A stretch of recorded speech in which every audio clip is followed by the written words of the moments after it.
Okay, well, we are just a couple of seconds away from the pre-open session. Dipan Mehta, of course, is still with us.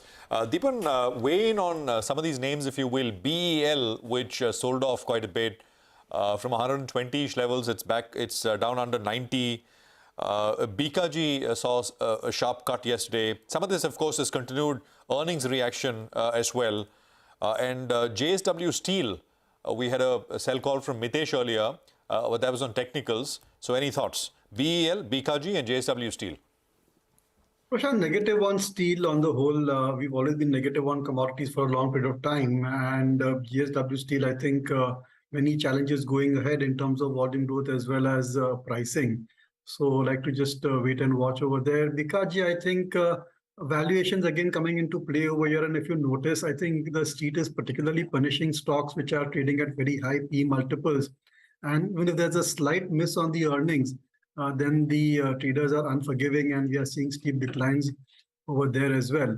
So I think both these stocks, one should perhaps wait and watch and look for other opportunities. The first stock which you said was, I don't recollect. BKG, JSW Steel and BEL, Bharat Electronics. Yeah, BEL again, same story, slight miss on the earnings and the stock has been rallying for the last several quarters or so. So you could expect some amount of disappointment over there, which has come into play. But I think long-term story in BEL still remains pretty much intact with the kind of order book visibility which they have. Okay, I think BEL names like L&T could be the stars of the show in the budget tomorrow, right? Considering that the government's push has been on capex, manufacturing and defense. So on L&T as well, Dipan, I mean, we talk about this every year, but this time there's a 15% growth expected in capex and manufacturing. And of course, L&T's numbers were also pretty decent. Is that a stock that you like? Yeah, Sonia, absolutely. A disclosure that we and our clients are invested. I think L&T is like a must-own stock in your portfolio, should be top 5 holdings, given the kind of position the company has in the infra space. So there are certain projects which only L&T can execute.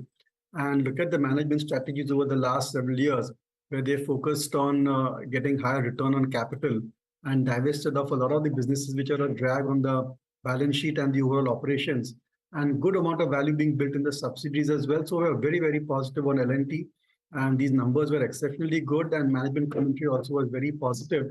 Stock is slightly trading at a premium, but I think those premium multiples are justified. Okay, all right. Dipan, request you to hold on. Well, ahead of tomorrow's budget, Finance Minister Nirmala Sitharaman will be tabling the